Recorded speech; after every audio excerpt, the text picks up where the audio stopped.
eu quero convidar o Estevão Riso, que é biólogo e pós-graduado em marketing. Fundou a agência de marketing digital 8020 e criou o Foursquare Brasil. Com vocês, Estevão Riso.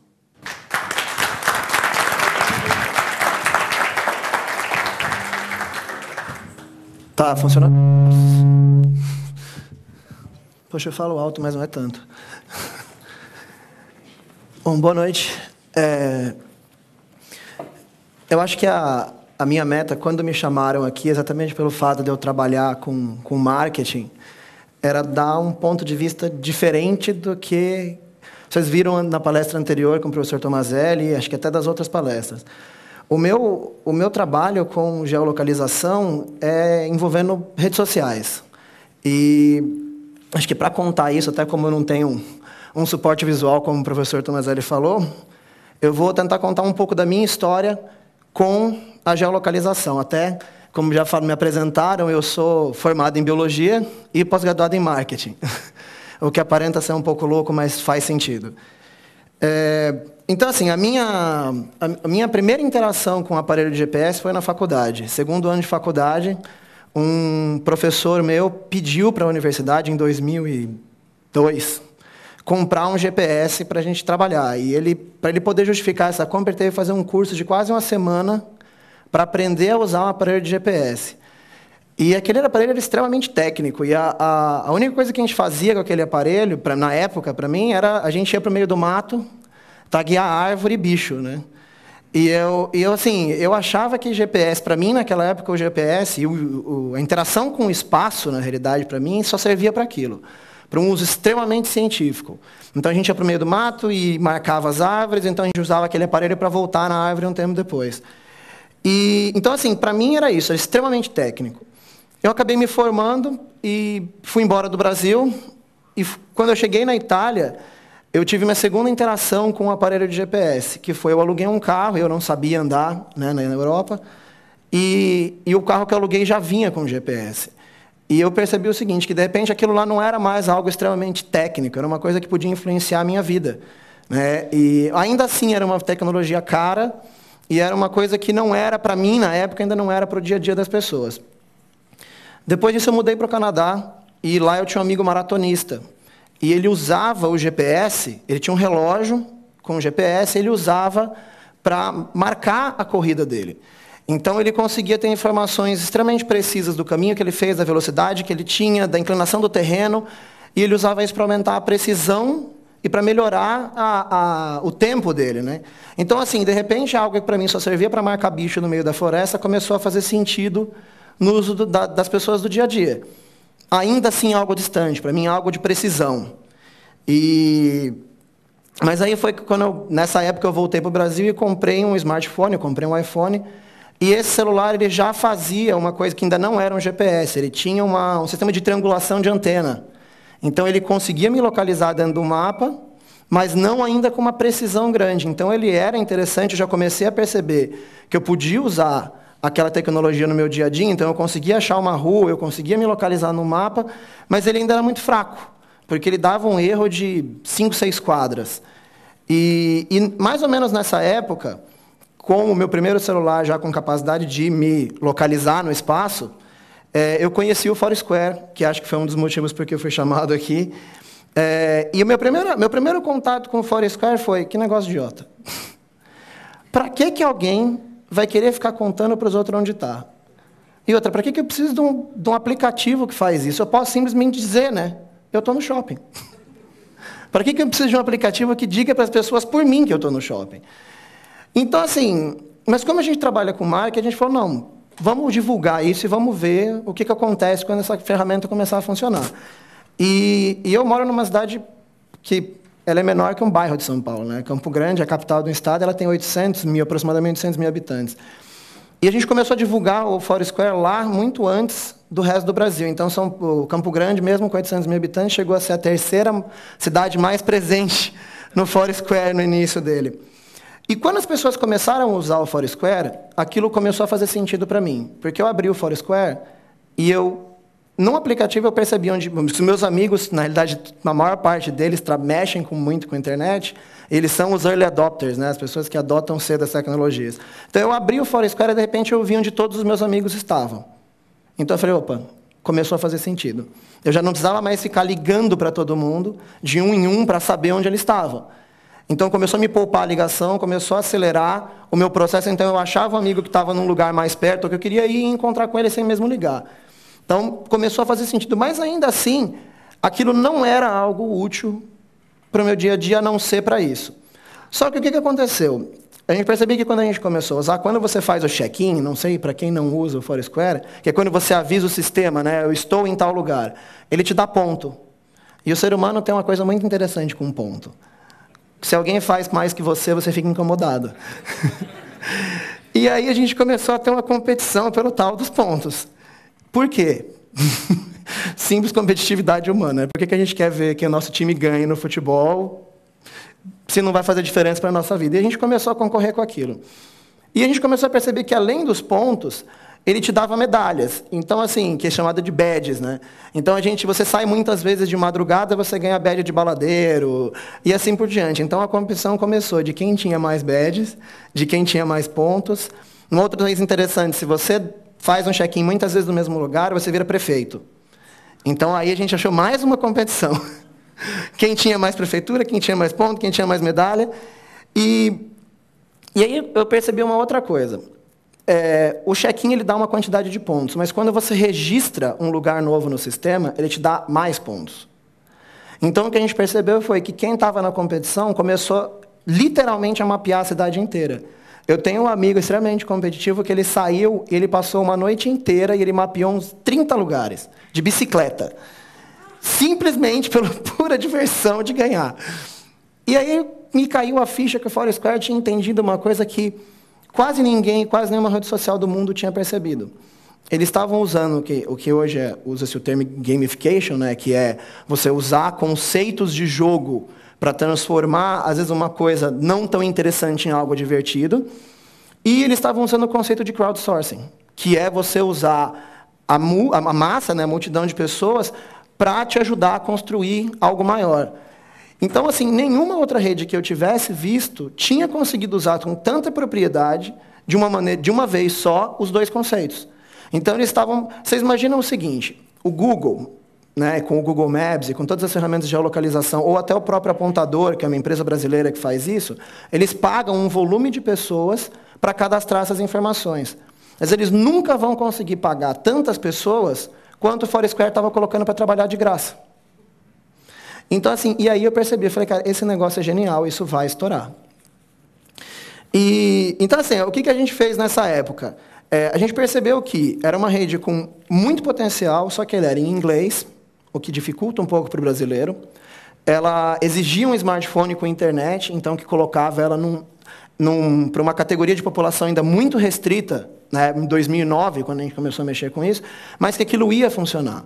Então, a gente lá da agência resolveu fazer um blog chamado Foursquare Brasil, que não tem ligação nenhuma com a empresa Foursquare, mas ele era um blog para ajudar a difundir o Foursquare no Brasil. Um pouco por gosto pessoal, um pouco por interesse, porque a gente percebeu que aquilo era uma excelente ferramenta de marketing. Né? Quer dizer, o Foursquare ele era útil para a vida das pessoas, mas ele também era uma excelente ferramenta de marketing. Então, a gente juntou o gosto com a profissão e resolvemos lançar o blog. E ele, na realidade, hoje é o maior repositório nacional de conteúdo sobre o Foursquare e alguns outros conceitos sociais de geolocalização. Então, assim, eu vou tentar falar um pouco do que é, como que se usa o Foursquare, como que a gente, na agência, usa o Foursquare para marketing. A primeira questão é você ter uma venue da sua empresa, bem feita dentro do Foursquare. A venue, na realidade, é quando você cadastra a sua empresa como um local no Foursquare. Você pergunta, para quê? Bom, quando eu chego, eu vou dar um exemplo de alguns clientes, de cases que a gente tem. A gente tinha um cliente que era um café, que foi, inclusive, uma das primeiras venues cadastradas no Brasil. Se eu chego nesse café e eu faço um check-in, eu vou avisar para todos os meus amigos do Facebook e do Twitter que eu estou naquele lugar. Você acha que eu vou querer divulgar que eu estou num lugar ruim? Provavelmente não. Tem até gente que faz, mas... Normalmente, quando você dá um check-in, você está dando um check-in no lugar que você gosta. Então, aquilo é o que a gente fala que é o melhor tipo de propaganda que existe, é uma propaganda endossada. Ei, pessoas que eu gosto, venham para esse lugar que eu também gosto. Nesse momento, se você mora numa cidade menor como a minha, que onde as coisas são mais perto, várias vezes que eu fiz check-in, 2 ou 3 pessoas, às vezes mais, vieram me encontrar no lugar. Então, além de eu acabar de lembrar todos dos meus amigos que aquele lugar existia, eu também trouxe mais clientes instantaneamente para o lugar. Então, aí é uma das características. O Foursquare também, para quem é um usuário extremo de internet, ele já me substitui grande parte dos mapas. Então, eu, por exemplo, não entro mais no Google Maps para achar coisas, eu entro no Foursquare. E, na realidade, eu vejo que cada vez mais pessoas agem dessa maneira. Então, por exemplo, eu quero sair para comer num lugar novo. Eu abro o Foursquare e falo, eu quero comer numa pizzaria, eu coloco pizza, ele vai me abrir todos os estabelecimentos de pizza da cidade. Se o seu negócio não está lá, um público como eu, ou como os usuários de internet mais que são os early adopters, você já está perdendo esse público. Porque eu, hoje, 90% dos lugares que eu frequento estão cadastrados no Foursquare. Aqui em São Paulo mesmo, eu quero ir tomar café da manhã. Eu coloco lá a padaria e vou na primeira padaria que o Foursquare me indicar. Então, vocês já começam a ver aí que esse público hoje pode ser pequeno, mas com a expansão da internet móvel, com a expansão do smartphone, esse público vai ser cada vez maior. Uma outra coisa muito interessante que o Foursquare tem para marketing, as dicas. Então, você pode pôr dicas em lugares que você frequenta. E isso tem uma característica muito forte. Porque eu, antes de entrar num lugar, eu verifico as dicas que as pessoas deixaram. Então, primeiro, um lugar com muita dica é um lugar provavelmente mais bem frequentado. Né? Então, assim, você fala, poxa, eu tenho 2 bares para ir. Esse tem 20 dicas, esse tem 2, eu vou para o que tem 20. A outra coisa é se as dicas são boas ou ruins. Então, eu tenho um exemplo muito interessante de uma pessoa que trabalhava com a gente na agência, que ele foi passar férias no Rio de Janeiro, e ele estava em Copacabana, e ele falou, eu quero ir no restaurante mais bonito da praia, não me interessa qual seja. E ele escolheu, e ele foi entrando, e lógico, você está entrando num restaurante em Copacabana, para quem mora a 1.000 quilômetros da praia, eu falei, eu vou fazer inveja para todo mundo, né? A hora que ele foi dar o check-in dele, ele percebeu 8 dicas. Ruim, caro, atendimento péssimo, não vale o quanto pesa. Ele estava sentando, ele levantou e foi embora. Então, nesse caso, o Foursquare serviu como marketing negativo para a empresa. Então, assim, vocês começam a ver o quanto que isso importa para uma empresa. E isso, hoje, a gente fala de uma população que o smartphone ainda não é maioria. Mas, bom, de qualquer forma... outra coisa interessante são os specials, né, que você pode colocar uma promoção especial para o seu negócio dentro do Foursquare. Então, você pede para o Foursquare para ter acesso, para controlar a sua venue, né, o seu lugar lá dentro, e você pode fazer promoções. A gente tem 2 casos bastante interessantes de promoção de cliente. A primeira coisa uma venue com special, ela aparece com destaque. Então, quando eu abro a Foursquare, as venues que têm esse special, elas vão aparecer com preferência das outras. E aí, o que a gente fez? Um exemplo de um cliente nosso é uma pizzaria, e ele se gaba de ter a cerveja mais gelada da cidade. Então, o que a gente falava? Se você fizer um check-in, você ganha uma cerveja, automático, sem condição nenhuma. Então, o que acontecia? Muita gente que usava o Foursquare e usuário de internet que não frequentava a pizzaria passou a ir para ganhar uma cerveja de graça. Mas se você senta num lugar e toma uma cerveja, você acaba tomando 2, 3, 4, comendo uma pizza, e aí onde ele ganhava, e na verdade ele acabou fidelizando os clientes com essa promoção. O outro, na verdade, é um bar que ele queria diminuir o horário de entrada. Então, as pessoas entravam tarde, eles queriam que entrassem mais cedo, e eles colocaram uma promoção, que quem desse um check-in antes das 11 horas da noite, entraria de graça. Então, ele conseguiu dar um benefício para o cliente, ele conseguiu um benefício para ele, e, ao mesmo tempo, todo mundo que estava entrando de graça estava pagando a entrada. Ele estava pagando a entrada fazendo propaganda do lugar. Como diz uma famosa frase, não existe almoço grátis, né? Então, você está entrando de graça, mas você está pagando com propaganda. Para quem trabalha, até tem alguns colegas da área, quem trabalha com marketing digital sabe que isso é bem comum, você pagar usando propaganda. Bom, mas de qualquer forma, eu não vim aqui falar só de Foursquare, eu dei uma atenção maior para ele, porque é uma das coisas que a gente usa muito. Eu vou encerrar o Foursquare citando só alguns dados dele de crescimento e de volume. Em 2010, o Foursquare cresceu 3.400%. Então, só para ter uma ideia do volume de crescimento dele e a velocidade que está acontecendo. Ele hoje tem mais de 10 milhões de usuários no mundo, sendo que isso dados de 2010. A gente não tem dados de 2011 ainda. E entre 300 e 500 mil, porque o Foursquare também não cede esses dados tão precisos por local, são brasileiros. Entre 300 e 500 mil usuários já estão no Brasil. Grande parte deles em São Paulo. Então, para empresas, principalmente de grandes cidades, o Foursquare eu vejo como uma ferramenta extremamente poderosa para marketing. Eu quero falar um pouco de outras formas de geolocalização que envolvem a vida da maior parte das pessoas, né, que influenciam na maneira como as pessoas se relacionam com o espaço e que muita gente às vezes não se dá conta. Não sei quem daqui sabe que a navegação na internet de vocês é geolocalizada. Só para eu ter uma ideia, alguém sabia disso? Vocês tinham essa noção de que toda a sua navegação ela é geolocalizada? Então, o que acontece? Quando você entra num site, esse site sabe exatamente de onde você vem.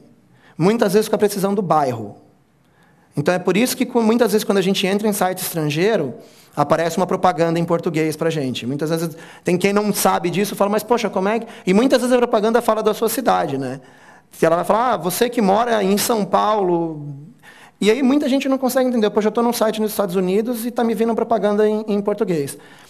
E isso tem gente que discute porque fala, poxa, a minha navegação é minha. Isso é a minha privacidade. As pessoas não têm direito de saber isso. Então, eu não vou discutir invasão de privacidade, não é disso que eu vim conversar aqui, eu vou falar dos benefícios disso. Os benefícios para isso, para o usuário. Você tem uma navegação direcionada, então não adiantaria nada você receber, por exemplo, uma informação de uma propaganda vinda dos Estados Unidos, que não faria diferença para a sua vida. Então, você vai ter informações mais úteis para você, essa é uma. E para o dono do site, para quem trabalha com marketing, isso é essencial.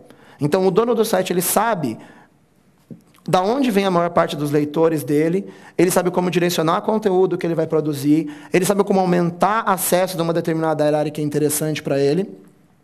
Para a gente que trabalha com isso, que vende isso, eu consigo vender para um cliente anúncios na internet dentro do bairro dele, com uma precisão de 15 quilômetros. Eu coloco lá na ferramenta do Google, né, o AdWords, eu coloco lá, eu quero que essa propaganda só apareça para pessoas que estejam num raio de 15 quilômetros desse lugar. Então, assim, para quem trabalha com isso é extremamente útil. Uma empresa local nunca conseguiria anunciar na internet se não tivesse esse tipo de ferramenta. Mas, assim, é interessante dizer isso, porque muita gente realmente não faz ideia de que toda a sua navegação é geolocalizada.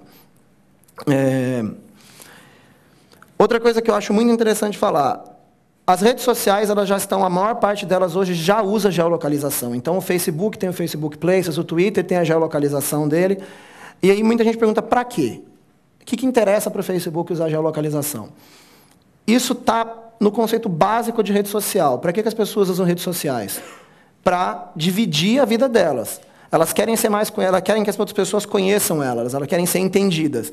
E assim como dizer que música que você escuta, que comida você come, ou que seja lá os hobbies que você tem, o lugar que você frequenta faz parte da sua personalidade. Então, as redes sociais perceberam esse interesse das pessoas e grande parte delas já está fornecendo possibilidades de se trabalhar com geolocalização. Indo um pouco além disso, eu entro, e aí, né, mantendo a ideia de mostrar como é que vai mudar a relação das pessoas com o espaço, o Google Maps claramente já mudou a relação das pessoas com o espaço.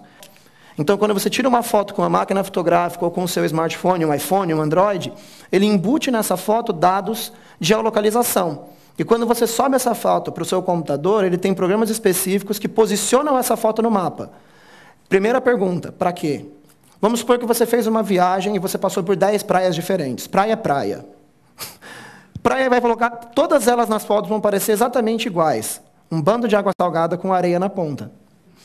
Quando você colocar essas fotos no programa específico que faz essa leitura da geolocalização, ela vai dizer para você que aquela foto com um monte de água salgada e areia é da praia tal, e aquela outra foto exatamente igual, com um monte de água salgada e areia, é de outra praia. E ela vai, inclusive, localizar essa foto no mapa para você.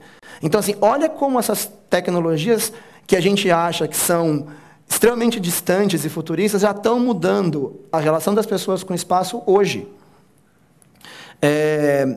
Outra coisa que eu acho muito interessante é a questão de navegação. Eu sou de São Paulo e eu moro fora daqui faz 10 anos, e eu não sei mais me localizar em São Paulo. Então, quando eu venho para cá, eu vou dirigir, eu trago um GPS. E toda vez que eu ando com GPS, eu me pergunto como é que as pessoas que moram aqui conseguem dirigir em São Paulo. Porque a cada meia quadra ele me apita um radar. Quando ele não apita um radar, ele começa a apitar que eu estou acima do limite de velocidade, a 50 por hora. E aí, assim, além de eu ficar irritado com isso me surpreende, porque como que esses mapas são absurdamente atualizados? Porque se instala um radar por hora em São Paulo, né? E os mapas te avisam de todos os radares.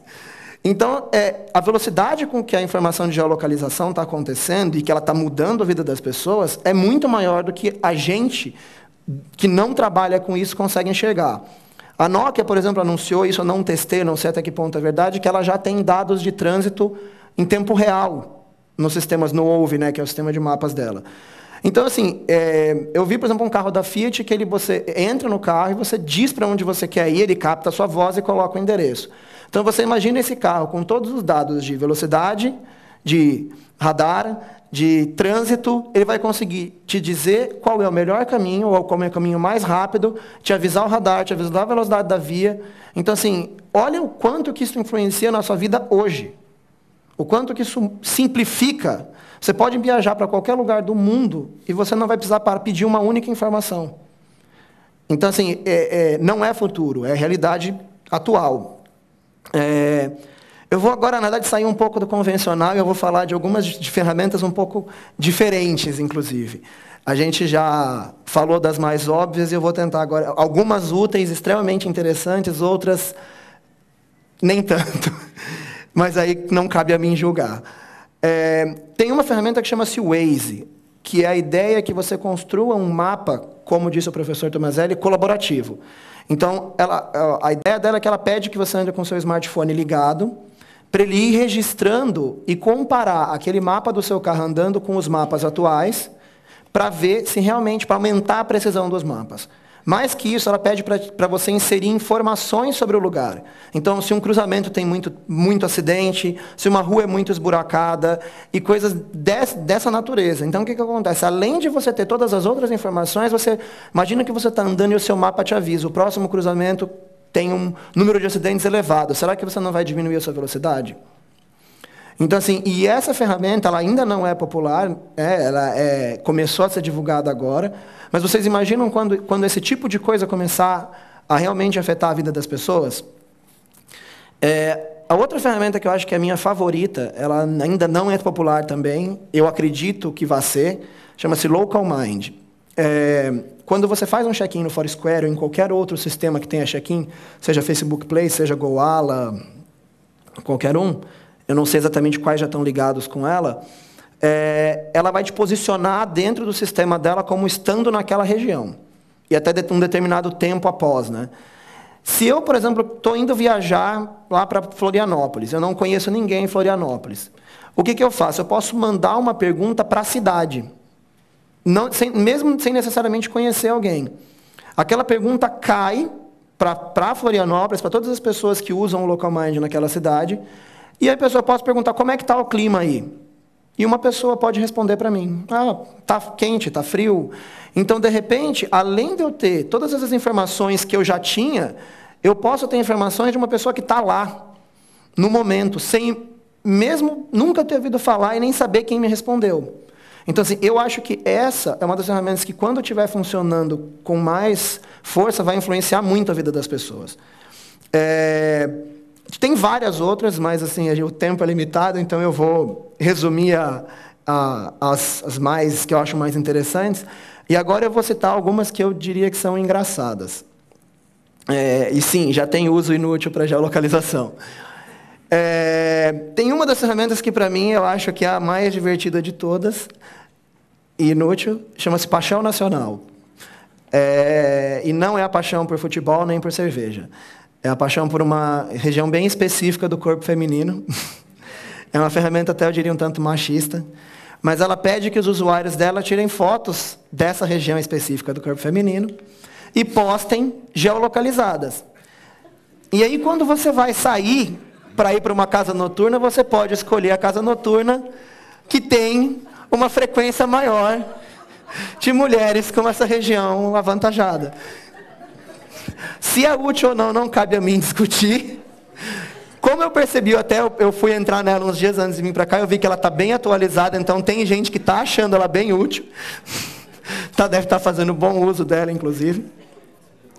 Tem uma outra ferramenta que eu acho que é, inclusive, um pouco mais polêmica que essa, que chama-se I Just Made Love, que ela pede, né, a tradução, eu acabei de fazer amor, ela pede para que você poste anonimamente o lugar onde você fez amor e quais as posições.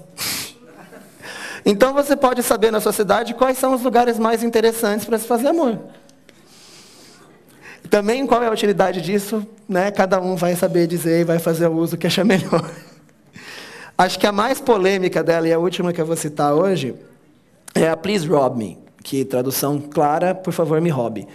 São pessoas que criticam o excesso de divisão de informação, principalmente de geolocalização, e que falam que você facilita muito para que as pessoas façam mal para você. Eu discordo, não vou entrar no mérito da questão. Eu simplesmente vou dizer que, antes de telefone ser popular, se vocês deixassem vazar seu telefone, você recebia 10 trotes no dia seguinte. Hoje, se você pedir para alguém te ligar, a pessoa não te pede, pelo simples fato de que a informação está aberta para todo mundo. Então, para mim, quanto mais aberta a informação, menos interesse as pessoas têm nela. Mas, enfim, o Please Rob Me, ele faz o seguinte, ele vai informar quais são as horas que você fica mais fora de casa. Se um ladrão quiser te roubar, ele entra nesse sistema e ele vai saber qual é o melhor horário para roubar a sua casa. Então, assim, do extremamente útil e vital, né, ao extremamente inútil e sacana até, né? Então, assim, eu acho que se a gente olhar para tudo isso, e olha que eu comentei que a primeira vez que com tudo que eu tinha pesquisado, a primeira palestra que eu fiz tinha dado quase 1 hora, eu tive que reduzir ela para 20 minutos. Então, eu coloquei só realmente aquilo que eu achei assim, mais interessante para falar aqui. E aí, assim, o que eu penso é que, com todas essas ferramentas, com toda essa disponibilidade de informação, geolocalização não é o futuro. Ela acontece hoje. A relação das pessoas, e não estou falando do agrimensor, não estou falando do piloto, não estou falando de pessoas técnicas e que usam para fins científicos e comerciais. Eu estou falando da pessoa que não tem nenhuma relação clara com geolocalização, ela já mudou, e se ela não mudou ainda em muito curto espaço de tempo, ela vai mudar profundamente a relação dela com o espaço. Para mim, que trabalho com isso não é futuro, é o presente. A minha vida hoje ela é extremamente alterada pelas ferramentas de geolocalizações para a pessoa comum, para a pessoa do dia a dia. Era isso que eu tinha para dizer. Eu espero que eu tenha passado para vocês essa mensagem de como a vida das pessoas vai mudar, né, com relação ao espaço. E também queria agradecer o convite feito pela Santiago e Sintra para estar aqui hoje à noite.